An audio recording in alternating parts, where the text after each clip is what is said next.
Hi everyone, welcome to our channel.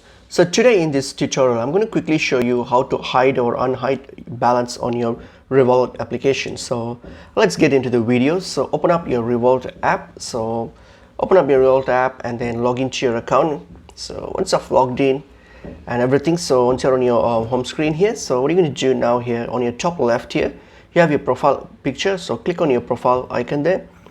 And once you click on your profile icon, so go down. All right, and then you will see an option called security and privacy. So click on that.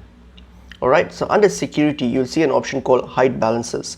Right now it's turned off, so turn that on. Okay, and then this should now hide your balance. For example, let me go back and see if you look at it, it's been blurred, so it's not visible anymore. It's blurred, so I've already hid it. So now if you want to unhide it, so what are you going to do? Same thing, just go back, click on the profile picture.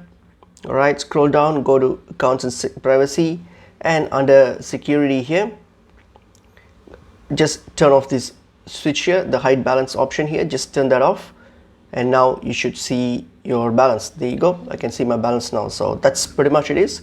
Hope this video is helpful to you guys. I'll see you guys in another video. Thank you.